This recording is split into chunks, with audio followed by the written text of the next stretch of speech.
नमो अरिहन्ताणं नमो सिद्धाणं नमो आयरीयाणं नमो वज्रायाणं नमो लोय सव्यसाहुनम्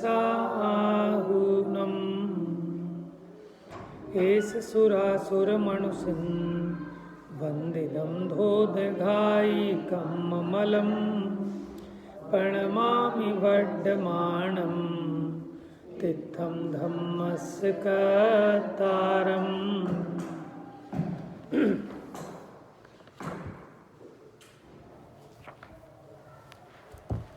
प्रवचन सार ग्रंथाधिराज मंगलाचरण में वर्धमान स्वामी को नमस्कार किया, लेकिन कौन से वर्धमान स्वामी को नमस्कार किया? जो मुक्त हो गए उनको नहीं, समझना। जिन्होंने अभी 4 घातीय कर्मों को धो डाला है, तो जो सिद्ध हुए आज के दिन, उनके भी तो 4 घातीय कर्म नष्ट हो गए, लेकिन उनके 4 आघातीय भी नष्ट हो गए। ठीक है, वो हमारे आदर्श तो हैं। क्या कहा? सिद्ध भगवान आदर्श हैं, लेकिन अनंत भगवान गुरु हैं। बात समझ में है? हाँ, धोध घाई, घाई माने घाती, कम मलम, घातीय कर्म मलों को जिन्होंने धो डाला है, ऐसे वर्धमान स्वामी को यह याद किया। क्यों? कि हम अपने प्रयोजन के हिसाब से याद करते हैं ना। देखो, एक कोच होता है जो क्रिकेट सिखाता है, ठीक है, और एक क्रिकेटर है जो इंडिया की टीम की तरफ से खेलता है, ठीक है। जैसे मान लो सचिन तेंदुलकर है, वो क्रिकेट किसी को सिखाएगा नहीं। बात समझ रहे हो? उसके पास इतना टाइम नहीं है। सीखना तो आपको अपने कोच से ही पड़ेगा, लेकिन कोच आपका आदर्श नहीं हो सकता। समझ में आया? बहुत सारे ऐसे लोग कि जो कलेक्टर नहीं बन पाते, आईएएस पास नहीं हो पाते, तो आईएएस पढ़ाना चालू कर देते हैं, वो आईएएस की कोचिंग देते हैं। समझ में आया? क्योंकि जो आईएएस बन गया वो तो आपको पढ़ाएगा नहीं, पढ़ना तो इन्हीं गुरुजी से पड़ेगा, भले ये आईएएस ना बन पाए हों। जो सीए नहीं बन पाते, वो सीए की ट्यूशन देनी चालू कर देते हैं। समझ में आया? तो कहने का मतलब क्या है कि एक तो गुरु हैं, गुरु आदर्श नहीं है, वो मार्गदृष्टा हैं, वो गाइड हैं, वो मार्ग बताएंगे। और सिद्ध भगवान आदर्श हैं, क्योंकि उनके जैसा अपने को बनना है, परिपूर्णता की प्राप्ति। माने जो हमारे गुरुजी हैं जो क्रिकेट सिखाते हैं, हमें वैसा नहीं बनना, हमको सचिन तेंदुलकर जैसा बनना है। बच्चे का टारगेट ये है ना, जिसको क्रिकेट प्रिय है, लेकिन सीखना पड़ेगा गुरुजी से ही। और गुरुजी से क्यों सीखें? अगर गुरुजी इतने बढ़िया कलाकार होते तो सचिन तेंदुलकर की जगह ये सेलेक्ट हो गए होते। बात समझ में आई? तो ऐसे ही जो अनंत भगवान हैं, उन्होंने 4 घातीय कर्मों का ही अभाव किया है, अभी 8 कर्मों का अभाव नहीं हुआ। तो भी हम पहले नमो अरिहंताणम क्यों बोलते हैं, नमो सिद्धाणम क्यों नहीं बोलते? बात समझ में आई? क्योंकि दिव्य ध्वनि उनकी जिनकी खिर रही है, उनसे अपना प्रयोजन पुष्ट होता है। वैसे तो अरहंत और सिद्ध दोनों देव हैं, लेकिन अरहंत गुरु में भी आते हैं, पूजा भी पढ़ते हैं, जय जय नाथ परम गुरु हो। परम गुरु है वो, क्योंकि उनका उपदेश हो रहा है ना। और मोक्ष मार्ग से नेतारम, मोक्ष मार्ग के नेता हैं। देखो, जो मुक्त जीव हैं वो तो मुक्त हो गए, वो लीड नहीं करेंगे, ठीक है ना। नेता किसको कहते हैं? कि जो आगे आगे चल के सबको मार्ग दिखाए, सबसे आगे झंडा उठा के चले। तो अनंत भगवान क्या है? मोक्ष मार्ग के नेता हैं। और हम इसीलिए वंदे तद्गुण लब्धे। लेकिन आज एक व्यक्ति और अपनी परिपूर्णता को प्राप्त हो गया, कि जो हमारे साथ ही थे, हमारे साथ ही कोचिंग ले रहे थे, हमारे साथ ट्यूशन पढ़ रहे थे, और उनका सिलेक्शन हो गया और हम फिर फेल हो गए। समझ में आया? तो इससे क्या कि जीव को प्रेरणा लेनी चाहिए कि ऐसा क्यों हो गया, जब भी ये इलेक्शन होते हैं ना, एक पार्टी हार जाती है, फिर इनका एक मंथन चलता है, फिर ये मंथन शिविर भी लगाते हैं। जैसे हमारे यहाँ तत्व ज्ञान के शिविर लगते हैं ना, ऐसे उनके चिंतन शिविर, मंथन शिविर, पार्टी के सारे नेता इकट्ठे होते हैं और हमने क्या क्या गलती की कि जिसकी वजह से हमारी पार्टी हार गई, आगे गलती नहीं करेंगे। उसी प्रकार आज ये महावीर भगवान तो मोक्ष चले गए, समझ में आया? इन्होंने अपने आदर्श को प्राप्त कर लिया, जो पूर्ण दशा थी उसको पा लिया, और हम अभी वहीं के वहीं। लेकिन ये चिंतन सबसे बढ़िया गौतम स्वामी का चला। उन्होंने भी अपना मंथन शिविर लगाया कि भगवान तो मुक्ति चले गए और हम यहीं अटके रह जाएंगे, नहीं। अब उन्होंने भी अपना अंतर्मुखी पुरुषार्थ किया और शाम को ही केवल ज्ञान प्राप्त कर लिया।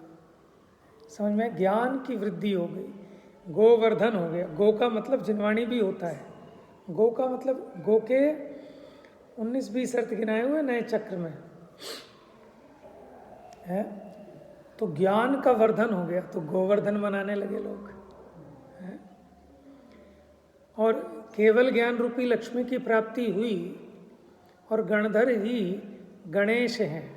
गण माने मुनिराज, उनके भी जो ईश हैं उनमें मुख्य हैं वो गणेश हैं। तो गणेश की मूर्तियाँ बना के पूजने लगे। केवल ज्ञान रूपी लक्ष्मी की प्राप्ति हुई अथवा मोक्ष लक्ष्मी की प्राप्ति हुई तो वो लक्ष्मी की मूर्ति बना के पूजने लगे। ज्ञान ही मेरा धन है, तो उस ज्ञान धन की प्राप्ति हुई ना गौतम स्वामी महाराज को, तो वो ज्ञान धन तो समझ में नहीं आता, वो धन की पूजा करने लगते हैं। ठीक है, ये बातें हैं सारी की सारे ऐसे कुरीतियाँ चल गई, क्योंकि हम लकीर के फ़कीर तो बने लेकिन हमने उसका भाव नहीं समझा।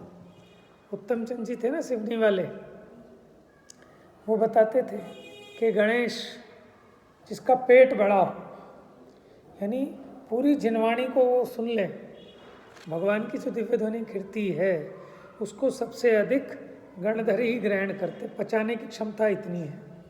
कान इतने बड़े, कहते ना कान खोल के सुन लो कि एक भी बात चूक ना जाए, तो उनके कान बड़े बड़े। जिनकी प्रतिष्ठा बहुत है, बहुत ऊंची है नाक जिनकी, तो नाक ही बड़ी बना दी। ठीक है ना, नाक का सवाल है, नाक मिट्टी में मिला दी तो नाक बड़ी बना दी।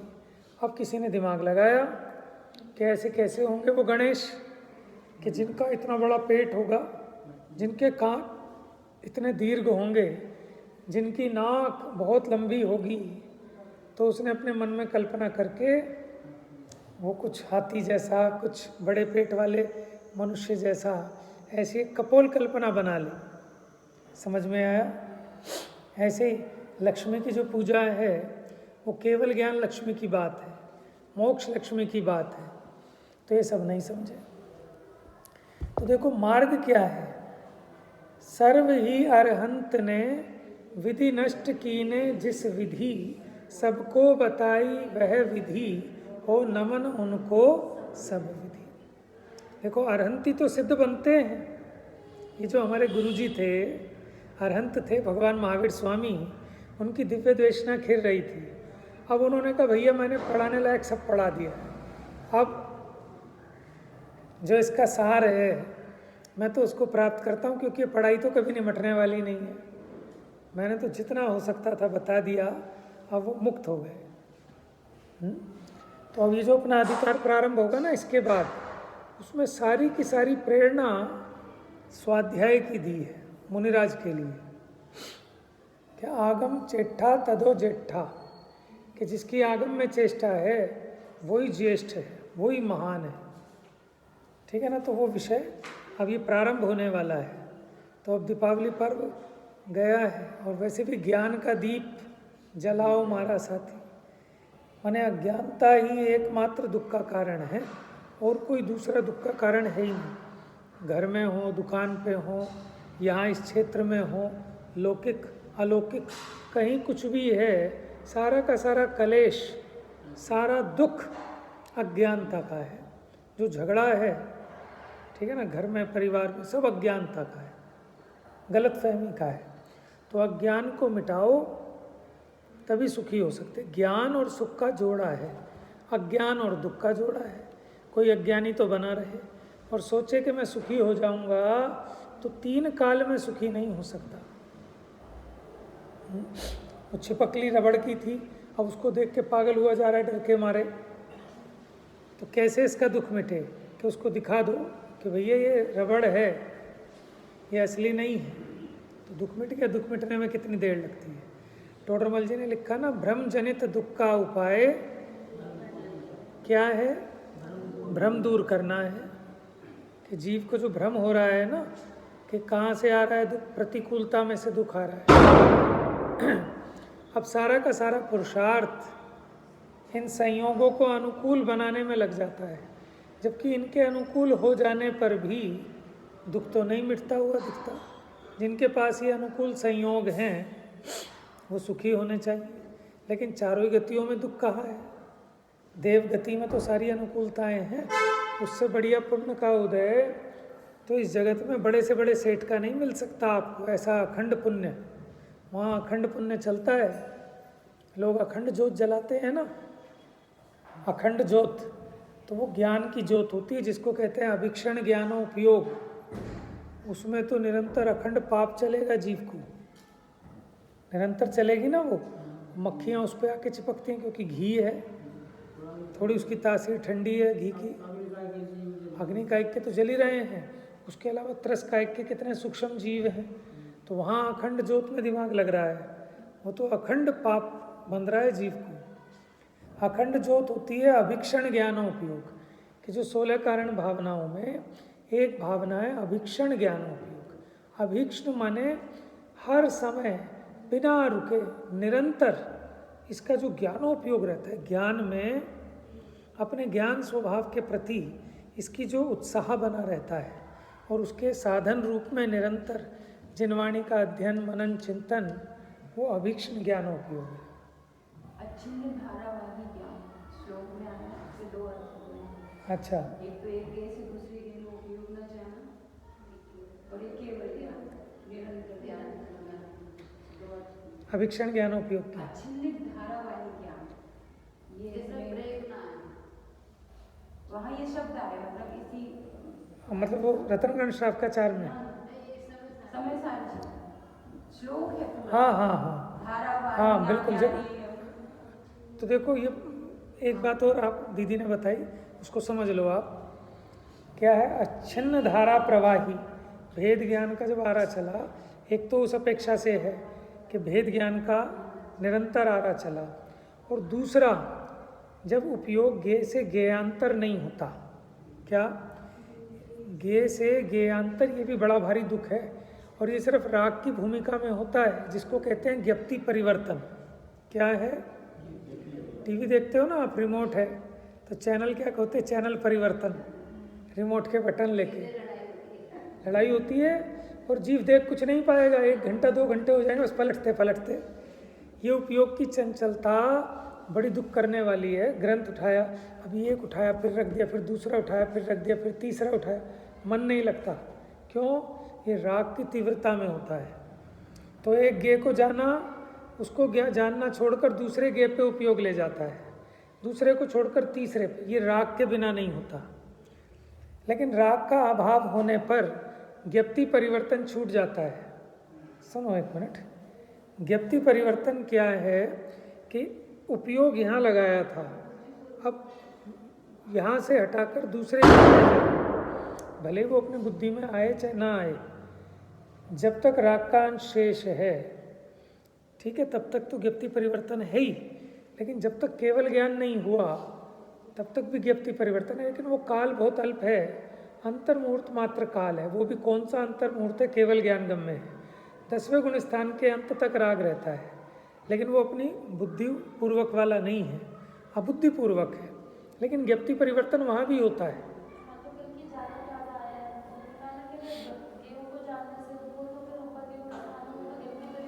वो तो नहीं, ज्ञप्ति परिवर्तन नहीं है, योगों की चंचलता अधिक है।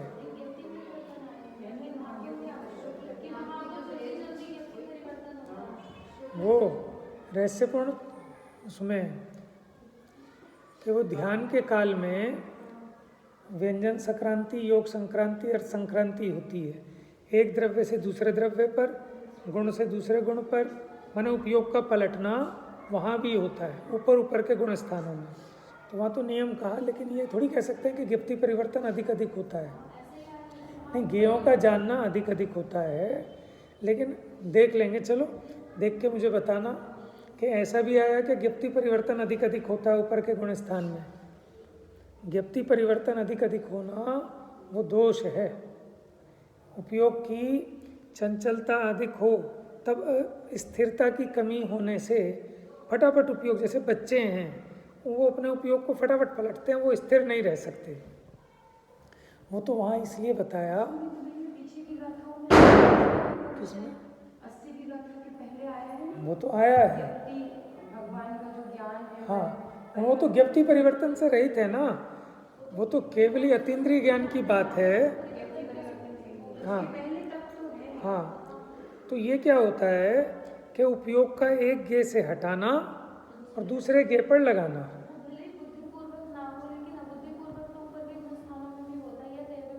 नहीं होता है कहाँ, 13वें गुण स्थान से पहले तक होगा, लेकिन केवल ज्ञान होने पर ज्ञप्ति, मैंने दो कारण बताए देखो ज्ञप्ति परिवर्तन के। एक तो राग, सुनो, एक तो राग और दूसरा क्षयोपशम ज्ञान, माने पूर्ण ज्ञान ना होना, ज्ञान की अपूर्णता।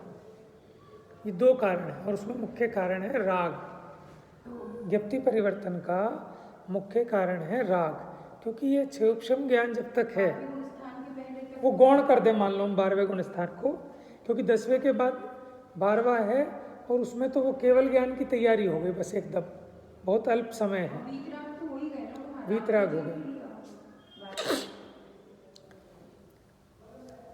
तो किस बात पे कह रहे थे हम? ज्ञप्ति परिवर्तन, ज्ञप्ति परिवर्तन का जो विषय आया, हाँ, अछिन्न धारा प्रवाही से आया। तो अछिन्न धारा प्रवाही का मतलब ये है अखंड, जिसमें छेद ना पड़े। धारा प्रवाही माने निरंतर उसी उसी उसी उसी को गे बनाता रहे, एक अर्थ तो ये होता है। तो समय सार में जो कलश आदि का है, तो वहाँ इस अपेक्षा बात कही कि इसके जो ज्ञान का गे है, जो दृष्टि का विषय था, वही ज्ञान का गे बनता है, माने निरंतर भेद ज्ञान का आरा चलता है। अब उसमें टूटकपना नहीं पड़ता, ज्ञानी को निरंतर भेद ज्ञान बना रहता है। एक अपेक्षा तो ये। दूसरी अपेक्षा, केवल ज्ञानी भगवान को उपयोग परिवर्तन नहीं होता, माने एक गे से उनको तो एक समय में जो दिख रहा है ना, दूसरे समय में भी बराबर वही दिख रहा है। और वो व्यवस्था यहाँ से उपयोग हटाऊँ और यहाँ लगाऊँ, ये छदमस्त में ही हो सकती है। पूर्ण ज्ञान में फैसिलिटी ही नहीं, सब कुछ एक बार में युग पर। और ऐसा नहीं कि अगले समय में कुछ एक्स्ट्रा आ जाए, एक्स्ट्रा आ जाए तो ये मानना पड़ेगा पहले समय में अपूर्ण जाना था, तो पूरा बराबर वैसा का वैसे ही जाना है। हाँ, और देखो एक अपेक्षा देखें तो जो सिद्ध बनना है उसके लिए कोई बुद्धिपूर्वक का पुरुषार्थ तो है नहीं। किसी ने सीमंदर स्वामी से प्रश्न किया कि महाराज एक जिज्ञासा है कि पूछो कि आपने तो 4 घातीय कर्मों का नाश कर दिया, आपको अनंत ज्ञान है, अनंत दर्शन है, अनंत बल है, अनंत सुख है, आप तो अनंत वीर्यधारी हो ना, तो अभी तो 4 अघातीय कर्म है, हल्के फुल्के से हैं, तो इनमें दम ही नहीं है, इनको तो आप निपटा दो। क्यों? 1 कोटि पूर्व तक, माने 8 वर्ष के होने पर कुछ अंतर मुहूर्त बाद मान लो केवल ज्ञान हो गया, तो भी 1 कोटि पूर्व तक अरहंत दशा में बने रहते हैं। तो किसी ने प्रश्न किया, महाराज आप तो अनंत शक्तिमान हो, आप तो इन जब 4 घातिया को नाश कर लिया, अब अघातिया को क्यों लेके बैठे हो? समझ में आया? तो क्या जवाब आएगा कि तेरा प्रश्न ही मूर्खता से भरा है, कि सच में तो घातिया का भी मैंने अभाव नहीं किया। मुझे कहते हैं निमित्त की प्रधानता से कहते हैं, ये तो जीव ने अपना उपयोग अंतर्मुखी किया तो वह केवल ज्ञान प्रकट हो गया है। और उस अपेक्षा देखो तो वो बहुत सूक्ष्म है क्योंकि निमित्त, परिणाम और कर्म, इनका निमित्त नैमित्तिक संबंध है, क्योंकि कुछ अशुद्धि तो माननी पड़ेगी। अरहंत और सिद्ध में डिफरेंस तो है ना, लेकिन वो अपने ज्ञान गम में नहीं है, और आचार्य ने भी उसकी चर्चा अधिक प्रयोजनभूत जानकर नहीं की, अपने प्रयोजन की है नहीं ज़्यादा बात वो। तो हम ये कह रहे थे, सर्व ही अरहंत ने विधि नष्ट की ने जिस विधि, सबको बताई वह विधि। किसने बताई? अरहंत ने। उनके तो भी नष्ट नहीं हुए, फिर उन्होंने कैसे बताई? नष्ट तो बाद में करेंगे, लेकिन केवल ज्ञान में, जानने में आ गया, तो उन्होंने पहले जगत को बताया, और जब बता लिया फिर मुक्ति को चले गए। सुबह आई थी ना, ऐसी क्या बात है कि तीर्थंकरों के इतना वैभव होता है, इतने उनके कल्याणक मनाए जाते हैं। हाँ, उसमें एक पॉइंट और मुझे ख्याल में आया कि असली मूल कारण तो तीर्थंकर नाम कर्म की पुण्य प्रकृति का है। ये जो इंद्र आते हैं ना उनकी पूजा करने, उनके तीर्थंकर पुण्य प्रकृति का उदय होने से उनके पंच कल्याणक मनाए जाते हैं, उनके समवशरण की रचना, माने ये सब पुण्य का खेल है। लेकिन वो पुण्य हर किसी को, अरे गहरे को नहीं बन सकता। वो पुण्य उसका अविनाभावी है कि जिसका आत्म स्वरूप में ऐसी उत्कृष्ट अवस्था होती है, समझ में आया? तो उसका परिपाक उसी के साथ होता है। देखो, तीर्थंकर पुण्य प्रकृति का उदय कौन से गुण स्थान से माना है? बंद की बात नहीं, उदय 13वें से। यानी उसका उदय कब आएगा? कि जब केवल ज्ञान हो जाएगा, जब सर्वज्ञपना हो जाएगा। लेकिन उसमें सर्वज्ञता का कुछ नहीं है। जो भगवान की जय जयकार हो रही है ना, इसमें आत्मा का कुछ नहीं है। ये तो सब पुण्य कर्म के उदय से हो रहा है। कदाचित ये भी हो सकता है कि किसी की निंदा हो, तो उससे उनके सुख दुख का कोई संबंध है ही नहीं। होता है,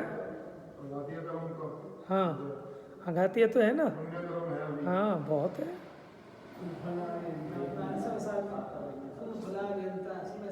प्रवचन सार की पुण्य फला अरहंता के, ये सब जो है ये पुण्य के फल हैं अरहंत के। क्या? समोशरण आदि विभूति, ये पुण्य के फल है। आत्म साधना का फल तो अतीन्द्रिय ज्ञान है, अतीन्द्रिय सुख है, समझ में है? लेकिन हाँ, योग निरोध कहाँ हुआ? वो तो स्थूल रूप में कहते हैं, बाहर की उनका विहार और ये सब रुक गया, स्थूलता से कहते हैं। क्योंकि योग निरोध का काल तो वो अंतर्मुहूर्त का ही, वो भी अ ई उ री री 5 ह्रस्व अक्षर के उच्चारण मात्र जितना ही वो उतना काल है उसका। बाकी जो 2 दिन का समय रहा तो वो पुण्य पूरा निर्जरित हो गया भगवान का। तब तो समझना मिलता। तो 85 प्रकृतियों की तो सत्ता रहती है ना 14वें स्थान में। 85 में से 12 बाद में नहीं, तो वो तो एक समय पहले जो होती है उनके 72 और से मैंने 13 है। 85 प्रकृतियों वो तो पुण्य तो रहेगा ही नहीं था। तो फिर समझना। हाँ, कैसे बिगड़ गया? अच्छा, आप एक बार बताओ, समवशरण विघट गया, दीदी का कहना ये है कि समवशरण विघट गया और 2 दिन रहना पड़ा उनको संसार में। अभी मैंने आपसे होटल का रूम खाली करा लिया, और अभी आप, मैंने जो ट्रेन आनी थी वो आपकी 2 दिन लेट है।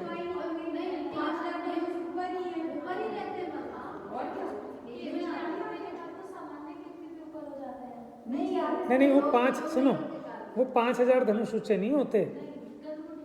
हाँ, देखो ऐसा है, जब समवशरण विघट गया तब तो 4 अंगुल ऊपर ही तो रहेंगे। जमीन पर आ जाते हैं। नहीं, जमीन से तो 4 अंगुल ऊपर ही रहेंगे। वो कैसे रहेंगे? क्योंकि देखो, विहार के काल में भी क्या वो इतने ऊंचे रहते हैं क्या? क्यों? समवशरण सहित विचार थोड़ी होता है। नीचे आ जाते हैं। नहीं, 4 अंगुल पर रहना अलग है, पर 5000 नहीं, मैं अभी पक्का नहीं हूँ इस बारे में। नहीं, कंफर्म नहीं हूँ मैं। ना ये हमें भी तो नहीं नहीं, फिर तो देख के बताना पड़ेगा। फिर तो देख के उसमें आप देखना, जहाँ भगवान के समोशरण का वर्णन है ना रतनगण श्राप का 4 में, उसमें देख लेंगे। नहीं आया। कोई वृक्ष के नीचे विराजमान रहते हैं ना उस समय, अशोक वृक्ष होता है योग निरोध के काल में। नहीं, वो बस गणपति का योग निरोध क्या खाली वचन का है, तो योग का निरोध हुआ नहीं, जो भी हुआ 2 दिन रहे ना जैसे, तो कहाँ रहे उस समय नीचे? हाँ, मतलब समोशरण हट गया क्या?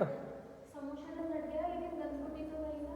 अरे गणपति नहीं, गणपति तो नहीं थी, सब कुछ हट गया। नहीं, भगवान की वो तो नहीं, ऐसा भी हो सकता है।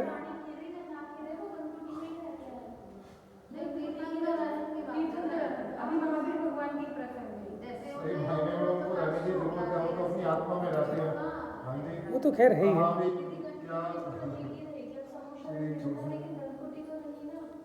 गणपति मतलब जिसमें भगवान विराजमान थे वो रहेगा। अब वो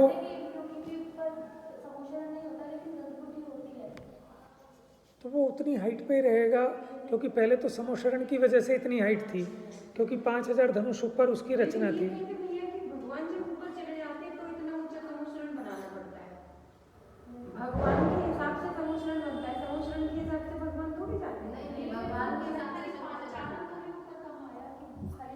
मुझे बताओ, जैसे मान लो भगवान का विहार आदि केवल ज्ञान होती 4 अंगुल ऊपर उठ जाते हैं। 4 अंगुल आया सिंहासन से 4 अंगुल। लेकिन एक बार बताओ ना, मानो समोशरण, वो तो समोशरण जब लगा, या ऐसे तो फिर सभी केवलियों का हो जाना चाहिए। केवल ज्ञान होती 5000 धनुष ऊपर। नहीं, मेरे ख्याल में नहीं है, फिर देख के बताएंगे इसको।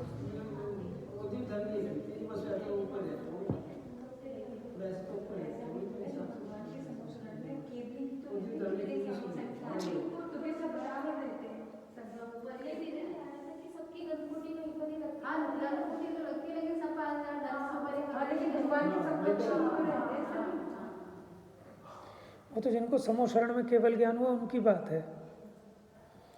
भगवान के समोशरण में बैठे थे, वहाँ उनको केवल ज्ञान हो गया।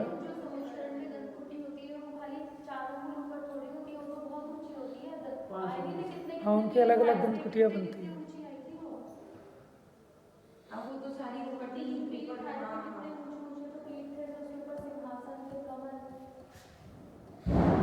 चलो, उसको तो फिर जो है ना, जब तक प्रमाण ना मिले तो उसको कंफर्म नहीं कर सकते, क्योंकि इसमें भी आपको बहुत सारी चीज़ें ऐसी मिलती हैं।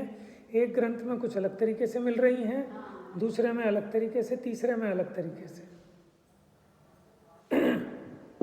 ये प्रश्न बहुत दिन से था कि वो 2 दिन कहाँ रहते हैं।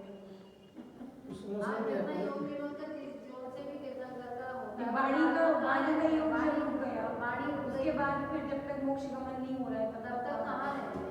तो अच्छा, ये पक्का है कि समोशरण हट जाएगा?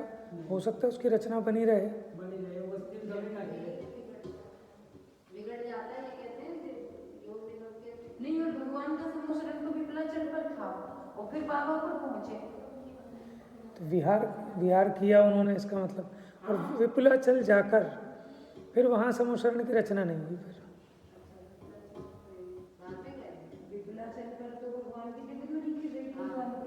फिर अंत में पावापुरी से मोक्ष गए ना।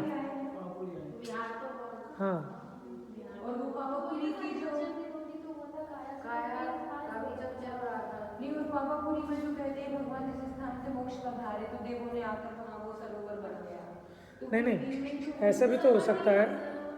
ऐसा भी तो हो सकता है जो धन्यतेरस के दिन उपदेश खिरा, उस दिन विपुलाचल में ही हो, वहाँ पर वो। फिर उस दिन तो वहीं थे, तो वहाँ समोशरण द्वादशी को हुआ था अंतिम देव आकर वहाँ पर स्वर्ग से देव आकर तिलक करते हैं उस स्थान में जहाँ सबका मोक्ष होता है। तो ऊपर से थोड़ी ना मोक्ष होता है, नीचे से कोई हुआ निशान, मतलब उस स्थान पे निशान बना के जाते हैं। वो क्या साथी है या क्या कुछ? भगवान का जो कृत्रिम शरीर बनाकर उसको अग्नि कुमार जाति के देव करते हैं, तो वो जो वो इकट्ठा होता है उसको तिलक करते हैं सारे देव। ऐसा कथन आता है ना पुराण में, तो नहीं आया। भस्म को वो उनकी राख जो बची,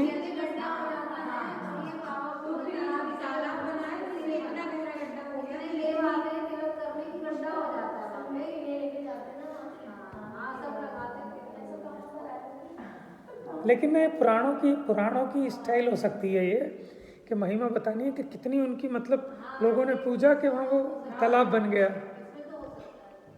अतिशयोक्ति अलंकार भी हो सकता है। तो देखो ज्ञान तो एक केवल ज्ञान ही है, समझ में आया। बाकी तो ये सब अब ऐसे कोई ना कोई विकल्प होते हैं, आहारक शरीर की रचना होती है, क्योंकि वो ऐसे प्रश्न होते हैं कि अवधि ज्ञान से भी सॉल्व नहीं हो पाते होंगे। तो माने कोई जिज्ञासा की शांति के लिए, है ना, तो आहारक शरीर की रचना होती है। वो जरूरत तो है नहीं, कोई मोक्ष मार्ग में साधक या बाधक तो है नहीं वो चीज़ें, लेकिन होता है तो होता है। चलिए, तो आज अपनी चर्चा अब यही चली कि अरहंत भगवान परम गुरु उन्होंने हमें जो मार्ग बताया सुखी होने का, है ना, तो सच्ची दिवाली यही है कि हम उस मार्ग को समझें। देखो पहले जब तक समझेंगे नहीं तब तक कुछ नहीं हो सकता। किसी भी चीज़ के विषय में पहले आपको उसका निर्णय करना ज़रूरी है, तभी हम उसको आगे उस पर अपना कदम बढ़ा सकते हैं। तो इसलिए सच्ची समझ की बड़ी कीमत है। तो हमारे यहाँ तो कोई त्यौहार हो, वहाँ हमें साधना का पर्व है ना, लेकिन साधना भी कौन कर पाएगा कि जो पहले उसके बारे में समझे। तो इन विषयों पर चर्चा होनी चाहिए, गोष्ठी होनी चाहिए, पढ़ना चाहिए। जब हम पढ़ेंगे समझेंगे तभी तो उसको जीवन में उतार पाएंगे, ठीक है। और खाली पढ़ने लिखने में ही रह जाएं और फिर जीवन में ना उतारें तो भी कोई समझदारी नहीं है ना। हाँ, चर्चा दुर्लभ है, चर्चा करने वाले दुर्लभ हैं। मिल भी जाएं तो फिर ऐसी सच्ची चर्चा दुर्लभ है। चर्चा तो जगह जगह होती है इस नाम पे कि आज महावीर जयंती है, भगवान महावीर के बारे में गोष्ठी होगी, सब कुछ होगा, लेकिन आगम अनुकूल आत्महितकारी, है ना, जो अपना मोक्ष मार्ग प्रशस्त करे, ऐसी चर्चा भी मुश्किल है। वह भगवान महावीर का यहाँ जन्म हुआ था, ये हुआ था, वो हुआ था, उसी में पूरी गोष्ठियाँ पूरी हो जाती है। चलिए बस एक गाथा पढ़ेंगे।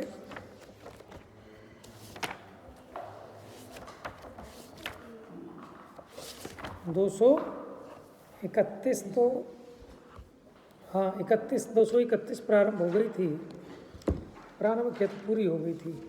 इसमें बताया था अल्पलेप वाली बात आई थी ना,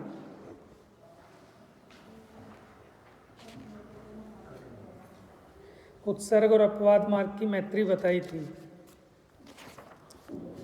हाँ 230 नंबर की गाथा हो गई थी। पेज नंबर निकालिए 426।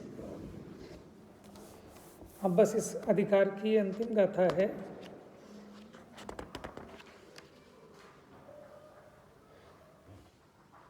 तो वहाँ बताया था ना कि संयम अपने योग्य, अति कर्कश आचरण भी आचरना, लेकिन ऐसे मत आचरना कि शरीर का ही छेद हो जाए, ठीक है। और फिर इसलिए अपवाद सापेक्ष उत्सर्ग मार्ग, ठीक है। और फिर कोई नरम आचरण भी आचरना, लेकिन ऐसा नरम नहीं कि शरीर के लिए ही संयम का ही छेद हो जाए, इसलिए कठोर आचरण सापेक्ष अपवाद मार्ग, दोनों की मैत्री बताई। 231 नंबर की गाथा है। आहारे व विहारे देशम कालम समम खमम उवधिम जानिताते समणो वट्टदि जदि अपले वीसो।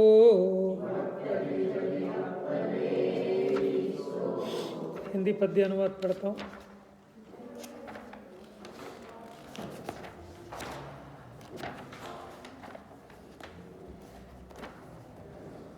श्रमण श्रम क्षमता उपधिलक देश एवं काल को जान कर वर्तन करे तो अल्पलेपी। अल्पलेपी माने अल्प बंधन वाला, लेप मतलब बंध, अल्पलेपी। तो अल्पलेप ही हो रहा है, बहुलेप नहीं हो रहा। एक अपेक्षा तो ये है, भले ही अल्प हो रहा हो लेकिन लेप ही हो रहा है, निर्लेप नहीं हो रहा। तो दोनों बातें समझना। ठीक है, लेप ही हो रहा है, भले ही अल्प हो रहा हो, तो इसलिए ये लेप योग्य नहीं है। शुद्धोपयोग की भूमिका में रहना ही श्रेयस्कर है, ठीक है, लेकिन अल्प ही हो रहा है, बहुत नहीं हो रहा। अब देखो, आहारे व विहारे देशम कालम समम खमम उवधिम, उवधि माने उपधि, यानी वही परिग्रह। तो आहार, विहार, देश, काल है, और क्या है, समता, श्रम, और खमम क्या है, हाँ, तो समम माने श्रम, श्रम माने उसका ताकत, परिचय आदि सहने की सब चीज़ें, खमम माने क्षमा, उवधि माने परिग्रह आदि जो रख सकते हैं, जैसे पीछी, कमंडल, शास्त्र, देह। जानिता ते समणो, जानिता माने जानकर, समणो माने श्रमण, वट्टधि माने वर्तते हैं, यदि यदि अपलेवीसो, तो उनको अल्पलेप होता है, क्योंकि योग्य तो नहीं है ये भी कि आहार में विहार में, वो तो अपने उपयोग में रमण करें, योग्य तो यही है, लेकिन अगर वो आहार विहार आदि में वर्तन करते हैं तो उनको अल्पलेप होता है। देखो टीका देखो सीधा, क्षमता तथा ग्लानता का हेतु उपवास है, और बाल तथा वृद्धत्व का अधिष्ठान उपधि शरीर है।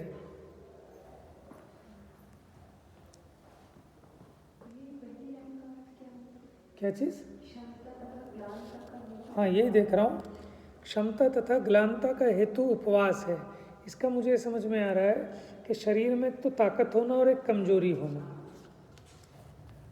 क्षमता तथा ग्लानता का हेतु उपवास है, माने उपवास आदि के कारण किसी की शक्ति कम होती है, किसी की बढ़ती है।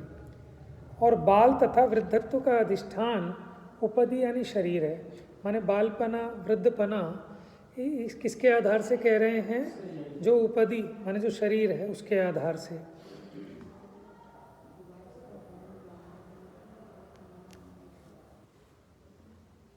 आहार, विहार, देश, काल, श्रम, क्षमता तथा उपधि, इनको जानकर प्रवर्ते तो वह अल्पलेपी होता है।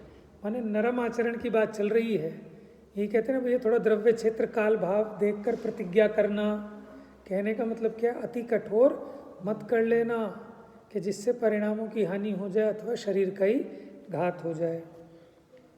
अभी आगे और देखते हैं, इसमें टीका में और आएगा। तो क्षमता तथा ग्लानता का हेतु उपवास है, और बाल तथा वृद्धत्व का हेतु अधिष्ठान उपधि है। इसलिए यहाँ ये चार लिए, बाल, वृद्ध, श्रांत, ग्लान ही लिए हैं।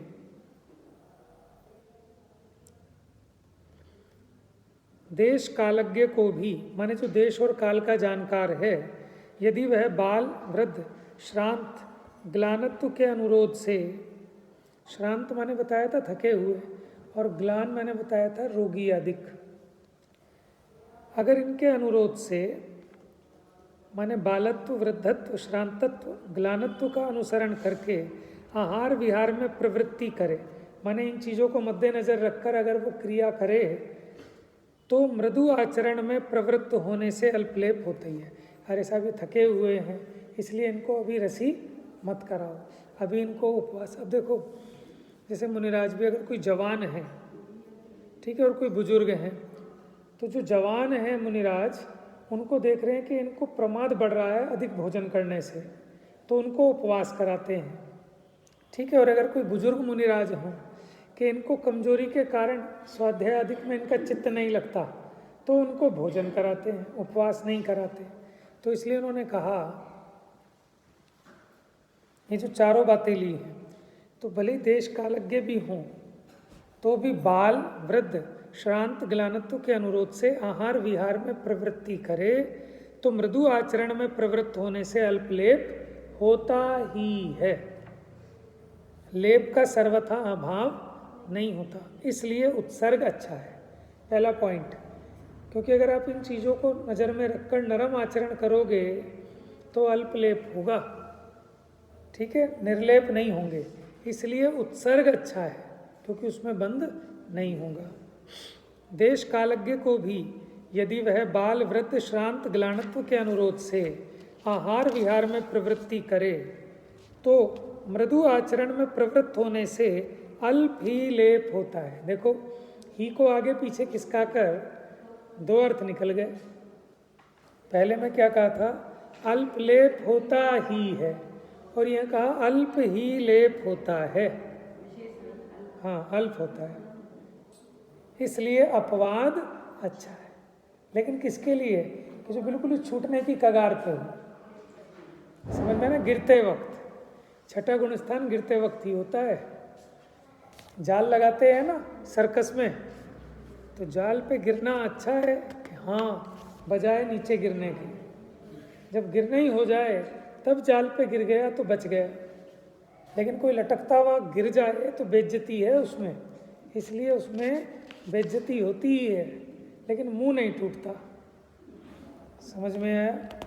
तो ऐसा सब है।